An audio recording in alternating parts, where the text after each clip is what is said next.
నమస్తే, welcome to Zee Telugu news morning debate. నేను సునీత. ప్రస్తుతం దేశం మొత్తం భోగాపురం విమానాశ్రయం గురించి మాట్లాడుకుంటుంది.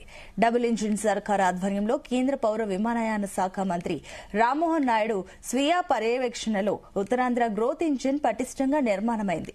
భారత ప్రధాని నరేంద్ర మోదీ దీనిని ప్రారంభించి జాతికి అంకితం చేయనున్నారు. ఇక విశాఖపట్నం, విజయనగరం, శ్రీకాకుళం జిల్లాలకు ఇది కీలక కనెక్టివిటీ కేంద్రంగా మారనుంది. ఇక విమాన రాకపోకలు ప్రారంభమైన తర్వాత ఈ పెట్టుబడులు ఆకర్షించే అవకాశాలు కూడా పెరుగుతాయని ఆశాభావం అయితే వ్యక్తం చేస్తున్నారు.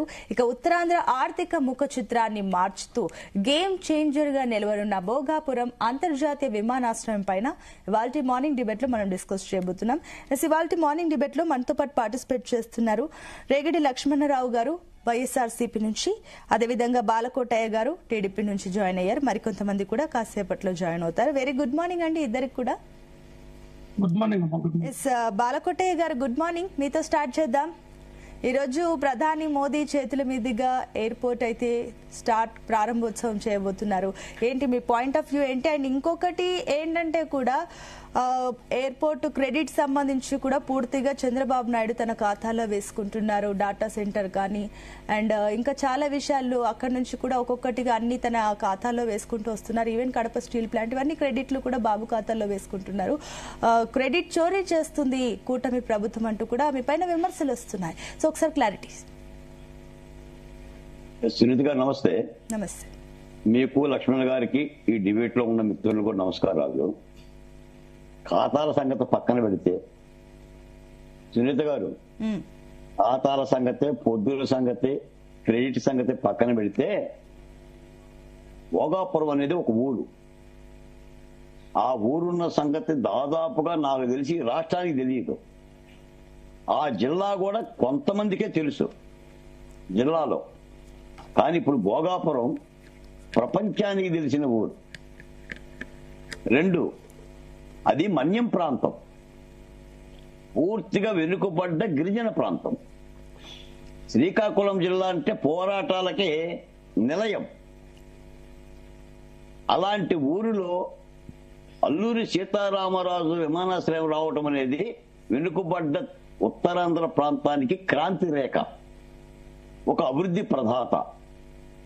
విమానయానం అనంటే విమానాలు రావటం పోవటమే కాదు, ఏడాదికి ఎంతమంది ప్రయాణిస్తారనే లెక్కలు కావు. విమానాశ్రయం అంటే విమానాశ్రయంతో పాటు అనుబంధ పరిశ్రమలు వస్తాయి, పెట్టుబడులు వస్తాయి, రాకపోకలు షురువు అవుతాయి, ప్రత్యక్ష పరోక్ష ఉపాధి అవకాశాలు వస్తాయి. కాబట్టి ఈ రోజున భోగాపురం ఎయిర్పోర్ట్ అనేది వెనుకబడ్డ ఉత్తరాంధ్రకి తార్చిపేరం, ఒక క్రాంతి రేఖ, ఒక వైభోగం. అంటే ఇది ఒక అభివృద్ధి కోణం. తప్పనిసరిగా భోగాపురం ఎయిర్పోర్టుతో ఉత్తరాంధ్ర దశ మారుతుంది. మనం అభివృద్ధి కోణంలో చూడాలి. రాజకీయాలు మాట్లాడదాం, మాట్లాడేటప్పుడు రాజకీయాలు మాట్లాడదాం, అభివృద్ధిగా మాట్లాడదాం. మీకు మొత్తం ఉత్తరాంధ్రలో ఇప్పటి వరకు విశాఖపట్నం అనే ఎయిర్పోర్టే ఉంది. అది నావికాదళ ఎయిర్పోర్ట్. పూర్తి సమర్థవంతంగా ప్రయాణికులకు రాకపోకలకు అనువుగా ఉండే ఎయిర్పోర్ట్ కాదు. ఇప్పుడు ఇది ఉత్తరాంధ్ర తొలి ఎయిర్పోర్ట్. ఇది కూడా 1997 నుంచి వచ్చిన కళ. 97లోనే ఆనాటి ముఖ్యమంత్రి చంద్రబాబు నాయుడు గారు దీనికి శ్రీకారం చుట్టారు. అంతై ఇంతై ఒటిడింతై అన్నట్టుగా ఆయా సందర్భాలను పొరసుకుని వెరసి ఇప్పుడు ప్రజలకు అంకితమైంది. ఈ దేశ ప్రధాని నరేంద్ర మోడీ గారి యొక్క చేతుల మీదుగా రాష్ట్రానికి అంకితం చేస్తున్న ఒక శుభ సందర్భం. కాబట్టి శుభాలు మాట్లాడేటప్పుడు అశుభాల గురించి పక్కన పెట్టి ఆ ప్రజలకు వస్తున్న మేలుని దాదాపు 4,500 కోట్ల రూపాయల వ్యయంతోనూ, నాకు తెలిసి దాదాపు ఒక 2,203 ఎకరాల విస్తీర్ణంలో జిఎంఆర్ సంస్థ ప్రతి ఏటా 60 లక్షల మంది ప్రయాణాలు జరిగే విధంగా ఇదంతా ఏర్పాటైంది. కాబట్టి దీనిని రాజకీయాలకు అతీతంగా అందరూ ఆహ్వానించాలి.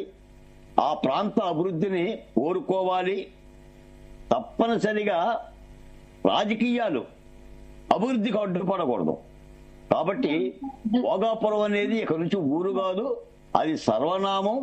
ఈ రోజున జాతికి అంకితం చేస్తున్న ఈ శుభ సందర్భంగా ఉత్తరాంధ్ర ప్రజలకి, కూటమి ప్రభుత్వానికి, ముఖ్యంగా చంద్రబాబు నాయుడు గారికి కూడా ఆంధ్రప్రదేశ్ సోషల్ వెల్ఫేర్ బోర్డు తరఫున ధన్యవాదాలు తెలియజేయాల్సిన అవసరం ఈ రాష్ట్ర ప్రజలకు ఉంది. అభివృద్ధిని ఇలా చూడాలి. ఎందుకంటే బాగా వెనుకబడ్డ రాష్ట్రం. విభజన తర్వాత మేము నోచుకున్నది ఏమి లేదు, మేము చేసిన అభివృద్ధి ఏమి లేదు. రాజధాని కట్టుకోవటానికే ఆపుసోపాలు పడుతున్నాం, ఎన్నో ఇబ్బందులు పడుతున్నాం. రైతులు భూములు ఇస్తేనో లేదా కేంద్ర ప్రభుత్వం అప్పులు ఇప్పిస్తేనో రాజధాని నిర్మాణం చేసుకోగలుగుతున్నాం.